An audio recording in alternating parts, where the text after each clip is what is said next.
Bonjour à toutes et à tous et bienvenue dans Gone with the Stream, un podcast dédié à l'analyse des enjeux actuels du cinéma et de l'audiovisuel. Pour ce troisième épisode, je suis avec mon camarade Théophile Bailly. Bonjour. Et nous avons le plaisir de recevoir aujourd'hui Laurent Secaldi. Bonjour. Bonjour.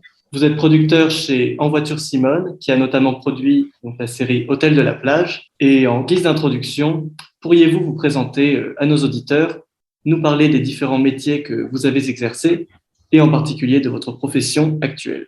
Eh bien, écoutez, oui, donc je m'appelle Laurent Secaldi, j'ai un peu plus de 50 ans et je suis donc producteur audiovisuel de fiction, c'est-à-dire que je produis exclusivement des téléfilms, des séries ou des mini-séries de fiction, c'est-à-dire qu'on voit sur les chaînes traditionnelles TF1, France Télévisions, M6, etc.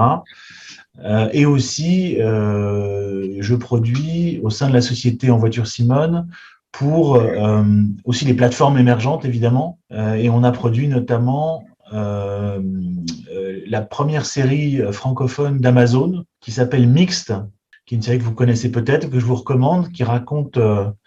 c'est une série qui se passe dans les années 60 en France, à une époque où garçons et filles s'ignorent un petit peu, se connaissent pas très bien, et on raconte on raconte le moment où, pour la première fois, une dizaine de jeunes filles sont amenées à intégrer un lycée de garçons. Ça se passe en province, on est en Charente-Maritime, et donc c'est un peu une révolution parce qu'il y a 400 garçons et 10 nanas, et les garçons, en fait, ce dont on se rend pas vraiment compte aujourd'hui, mais c'est qu'à l'époque c'était une révolution, c'est-à-dire que garçons et filles travaillaient dans des lycées séparés, hein, il n'y avait pas du tout la pratique de les mélanger comme aujourd'hui, et donc ça a créé un certain nombre de tensions chez les gamins évidemment, mais aussi chez les adultes, parce que c'est une série qui suit aussi les points de vue d'adultes, les professeurs, le surveillant général qui est un des personnages principaux de la série, etc. Donc voilà, j'ai fait un petit pitch pour vous donner envie de voir Mixte, qui est toujours sur Amazon et qui est une chouette série dont on est très très fier. Et donc pour répondre à la question de Léo, les différents métiers, moi j'ai eu un parcours assez linéaire, enfin si on peut dire, c'est-à-dire que moi j'ai fait des études de droit, j'ai travaillé, mon premier boulot c'était au sein d'une société d'auteurs, donc je représentais des auteurs face à des auteurs de fiction ou d'animation en l'occurrence, face à leurs producteurs. En fait j'étais un peu leur agent, je négociais leurs contrats. Ensuite j'ai intégré une société de production, avec lesquels je négociais avant pour le compte des auteurs. Donc, je suis passé de l'autre côté. Et après, j'ai plus quitté les sociétés de production puisque je suis resté de longues années chez Gaumont Télévision, où j'ai exercé les fonctions de responsable et directeur juridique. C'était une structure assez légère, donc je pouvais à la fois assurer mes fonctions de juriste et puis développer des projets, c'est-à-dire essayer de rencontrer des auteurs, trouver des sujets et les faire écrire. Et puis, au bout d'un long moment, donc je suis passé producteur au sein d'un grand groupe audiovisuel dans lequel je suis resté 2 ou 3 ans, jusqu'à ce que je le quitte et que je monte ma société. Très bien. Et donc justement, dans ce que vous nous parliez des développements de projets, vous alliez directement donc, à la rencontre des réalisateurs. Et donc, en tant que producteur dans l'audiovisuel, est-ce que vous pourriez nous partager vos principaux critères de sélection de séries fictionnelles que vous décidez finalement de produire? Dans l'audiovisuel, au départ, souvent, c'est l'auteur, le scénariste, qui est le personnage, qui est la personne avec qui on a les premiers contacts. C'est-à-dire, ce sont les auteurs, les scénaristes, qui vont avoir des idées de série. Ça n'est pas toujours le cas. Un producteur peut avoir une idée de série. En l'occurrence, Hôtel de la plage que vous avez cité, c'était nous avions l'envie avec mon associé de faire une série télé d'après le film de cinéma produit par Gaumont dans les années 70. Et donc là, on a cherché les auteurs. Donc là, si vous voulez, on était plus à l'origine de ce projet. En fait, nous, on est là aussi, c'est peut-être la particularité par rapport au cinéma qui est plus peut-être le cinéma peut avoir tendance à accompagner un réalisateur, un créateur, un auteur dans certains de ces projets. Nous, notre objectif, c'est surtout de vendre à nos clients. Nos clients qui sont les chaînes de télévision ou les plateformes que vous connaissez, qui arrivent maintenant en masse, qui sont présentes en masse dans le paysage. Donc nous, notre métier, c'est de connaître les besoins des chaînes de télé et des plateformes, de connaître leur ligne éditoriale. On entretient des rapports avec elles réguliers pour savoir où elles en sont, de leurs envies, de leurs besoins en termes de programme. Donc ça, c'est une chose. Et après, c'est de trouver des auteurs et des projets qui puissent rentrer dans ces lignes éditoriales. Merci beaucoup. Il me semble que vous avez bien justement rappelé la différence entre le monde de l'audiovisuel et du cinéma. Maintenant, on aimerait s'intéresser aux différents bouleversements que vous avez pu voir lors de l'exercice de votre métier. Avez-vous vécu des transformations majeures, notamment avec l'arrivée du streaming, les nouvelles technologies, le piratage ou... Bon, évidemment, la tendance la plus forte, c'est l'arrivée des plateformes, l'arrivée des streamers. Évidemment, ça, c'est un bouleversement profond. Il y a également, je développerai plus tard, l'autre phénomène, dont il faut bien parler, c'est là que c'est le déclin aussi de l'exploitation cinématographique classique, exploitation en salle, hein, accentuée par le Covid, puisque, comme vous le savez, les films aujourd'hui, les films français ont du mal à trouver leur public en salle pour la majorité d'entre eux.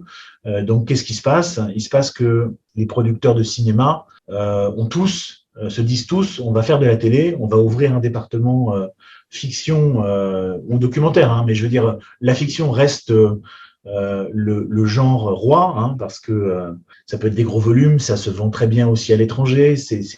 La série, je ne vais pas vous parler de l'âge d'or de la série, vous le connaissez. On se souvient de Six Feet Under, des séries de HBO. Donc, en fait, ce que je voulais vous dire, c'est que le deuxième changement, c'est que nos métiers étaient déjà très concurrentiels. Il y a beaucoup de sociétés de production qui existent. Et là, en ce moment, il y a une explosion. C'est-à-dire qu'il y a les gens de cinéma aussi qui arrivent, qui sont d'ailleurs la plupart très, très bons, hein, et qui arrivent sur le marché audiovisuel. Quand je dis audiovisuel, hein, vous avez compris que je parle des chaînes classiques et des streamers, marché qui n'est pas non plus extensible, même si on a l'impression qu'il y a quand même beaucoup d'argent, et c'est vrai, les plateformes mettent beaucoup d'argent dans le secteur, néanmoins, ça reste, voilà, il faut se bagarrer de plus en plus pour arriver à produire des séries, à vendre nos séries et à les produire. Surtout quand on est comme nous, une petite société un peu artisanale, hein, D'accord, mais donc une telle croissance de la production a dû aussi entraîner une transformation du modèle de diffusion. Pourriez-vous nous détailler ce point?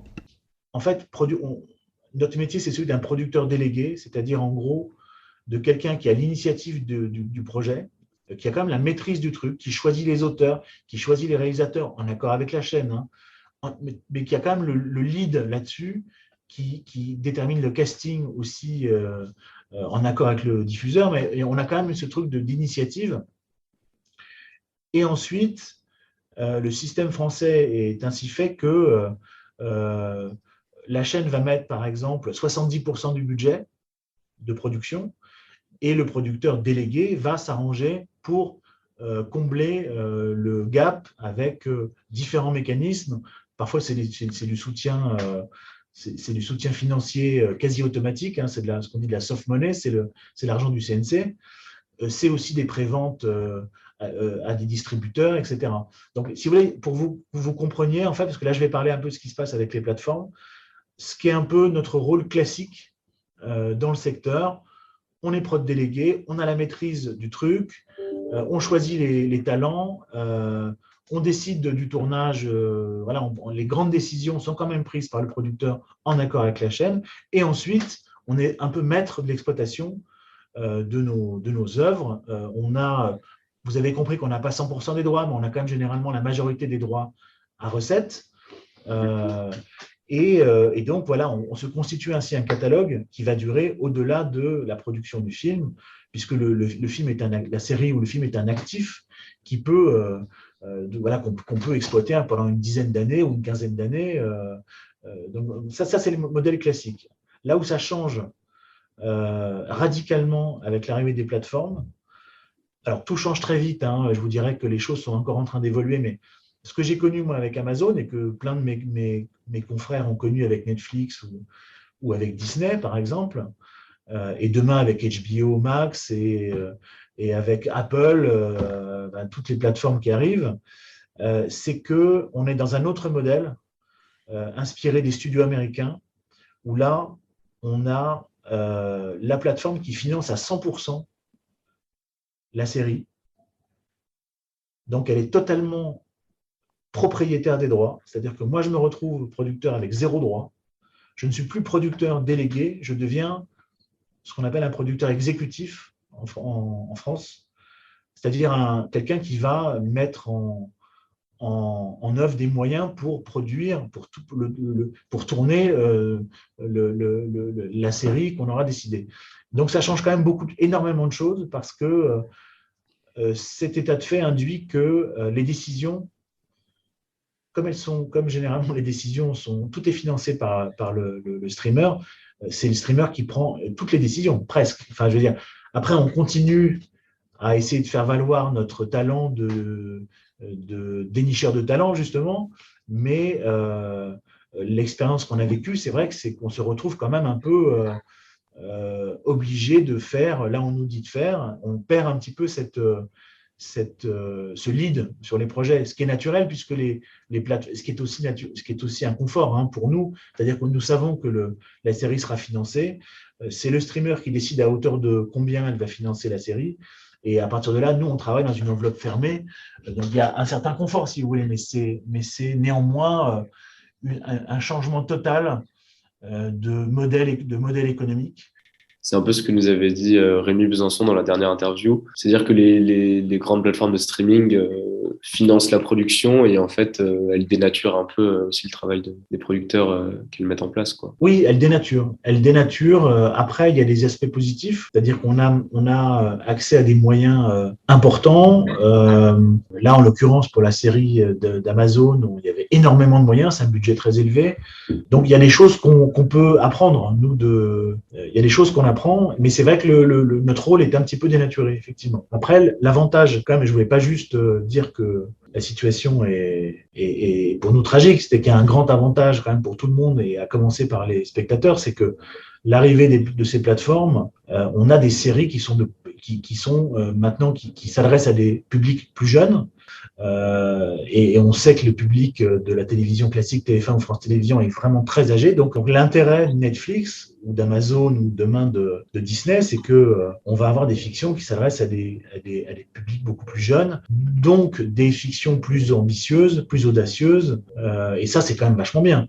Alors le contre-exemple, en fait, c'est 10%, parce que 10%, vous allez me dire, si, c'est une série Netflix, donc c'est l'illustration de ce qu'il est en train de raconter, sauf qu'en fait, ce que les gens ne savent pas toujours, c'est que c'est une série France 2 à la base. C'est une série France 2 qui a après été achetée par Netflix, mais donc c'est un peu l'exception qui confirme la règle.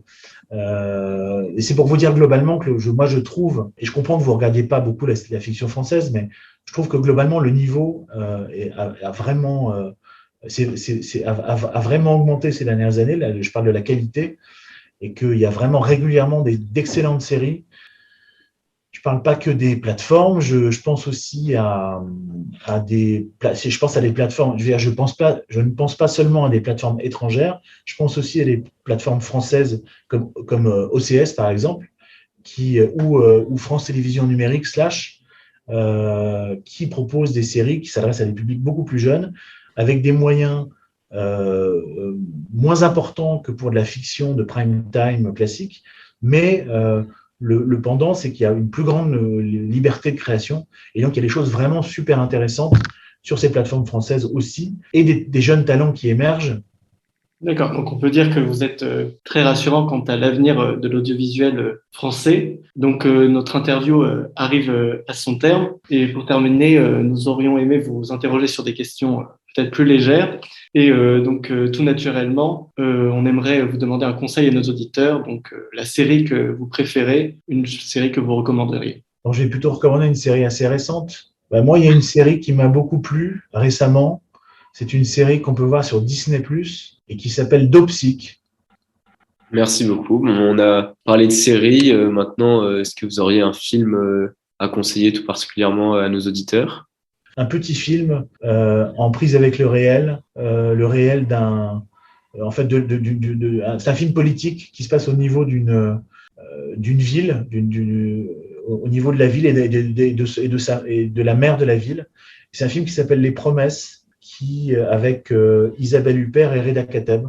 Un petit film, je ne crois plus qu'il soit en salle, mais c'est vraiment un film que je recommande parce que là aussi, il est en prise avec le réel et qu'il y a des vrais personnages. Et ça raconte une histoire qui, a priori, n'est pas très sexy, mais c'est la force de la fiction, comme pour Dopsic, de rendre passionnantes des choses a priori un peu rébarbatives parce qu'il y a des vraies histoires et des vrais personnages.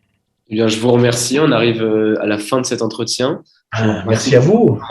D'échanges passés avec nous. Je remercie également nos auditeurs et je leur donne rendez-vous dans le prochain épisode. Je vous invite également à nous suivre sur nos plateformes Instagram et Facebook et merci à tous.